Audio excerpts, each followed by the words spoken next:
예루살렘 왕 아도니세덱과 그와 동맹한 연합군이 기브온을 치러 갑니다. 왜 그렇습니까? 기브온이 이스라엘과 화친을 맺었다는 소식을 들었기 때문입니다. 지정학적으로 볼 때 이 기브온이 뚫리면 이들 모두가 다 위험에 처합니다. 그런 기브온이 이스라엘과 화친을 맺었으니 선제 공격을 해서 전세를 먼저 잡으려는 거죠. 그래서 헤브론, 야르뭇, 라기스, 에글론과 동맹을 맺고 군대를 소집합니다. 기브온에게 그리고 이스라엘에게도 불리한 상황입니다. 5절 말씀을 보면 자기들의 모든 군대를 거느리고 올라와 기브온에 대진했다고 하죠. 아찔하고 다급한 상황이 되었습니다.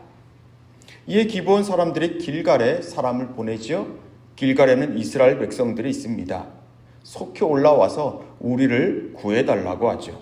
산지에 거주하는 아모리 사람의 왕들이 다 모여서 지금 우리를 치려고 한다고 합니다. 그때 여호와 하나님께서 여호수아에게 말씀하십니다. 8절입니다. 그때 여호와께서 여호수아에게 이르시되 그들을 두려워하지 말라. 내가 그들을 내 손에 넘겨주었으니 그들 중에서 한 사람도 너를 당할 자 없으리라 하신지라. 여호수아는 또 한 번 너는 두려워하지 말라는 말씀을 듣습니다. 두려움이라는 것, 두려워하지 말라는 말씀이 성경에 참 많이 나오죠. 그만큼 두려움이라는 것은 우리와 가까이 있기 때문입니다. 또한 두려움이라는 것은 감정으로 그치지 않고 사람의 행동을, 사람의 생각을, 사람의 전 존재를 끌고 가는 그런 힘이 있습니다. 신구약 성경을 보면서 발견하는 것은 이 두려움은 우리의 소속이 어디에 있느냐에 따라 그 힘을 발휘하는 정도를 달리한다는 겁니다. 지금 하나님께서 여호수아에게 두려워하지 말라고 말씀하시는 그 이유가 무엇입니까? 내가 그들을 내 손에 넘겨주었으니가 아닙니까? 하나님께서 온 역사의 주인이시라는 것, 내 삶의, 내 인생의 주인이시라는 것을 믿는 그 사람은 두려워하지 않을 수 있습니다. 저 수월 가운데로 떨어진다 하더라도 거기에 계신 하나님께서 나를 수월에서도 끌어올리실 거라는 걸 믿기 때문입니다. 이제 싸움이 시작이 됩니다. 10절, 우리 10절 말씀을 같이 한번 읽겠습니다.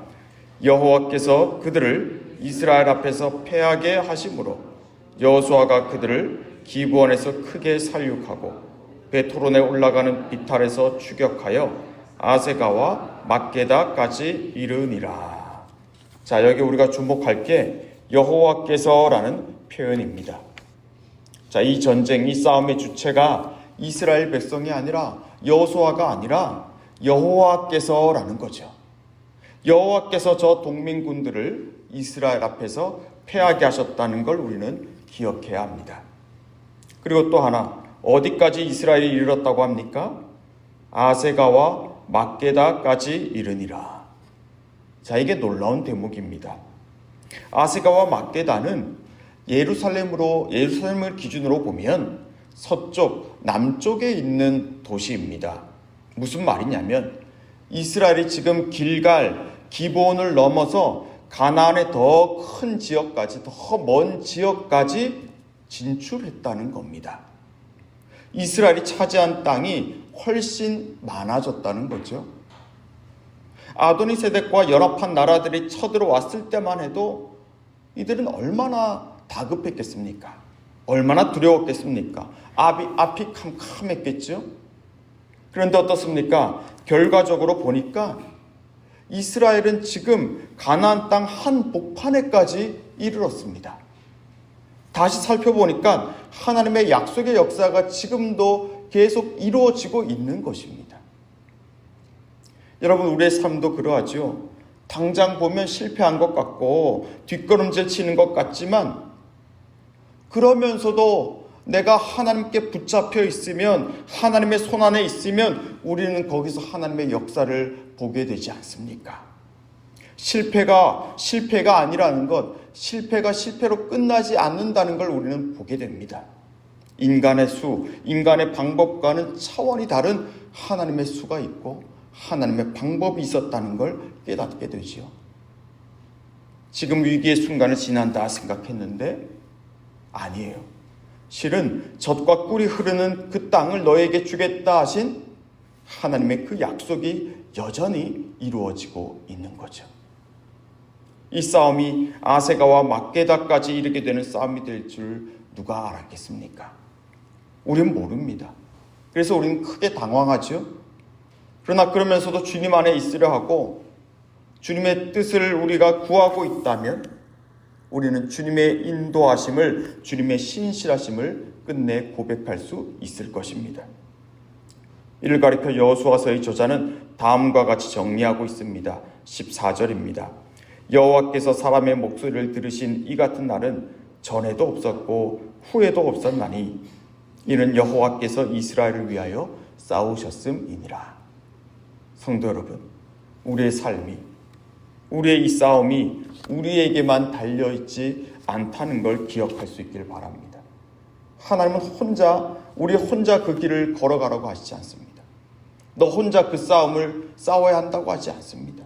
오히려 너가 걸어가고 있는 그 길 위에 함께하고 있으니 너희는 나를 기억하고 나와 함께해야 한다고 하십니다. 시편 18편을 보면 시인은 이렇게 고백합니다. 내가 환난 중에 하나님께 부르짖었더니 하늘에서 우레소리를 내시고 나를 강한 원수와 미워하는 자에게서 건지셨다고 말입니다.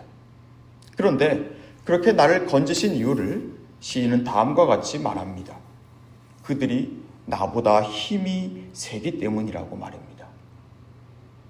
네, 우린 약합니다. 이스라엘은 약했습니다. 그래서 그들은 철저히 하나님의 도우심을 구했고 그 하나님의 도우심으로 여기까지 오지 않았습니까?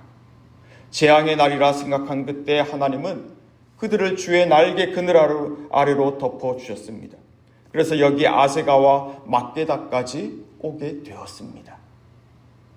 지금 우리는 어디에 있습니까? 여러분, 거기까지 어떻게 오셨습니까? 다시 눈앞에 적들이 있습니까? 또 산과 골짜기가 나타났습니까?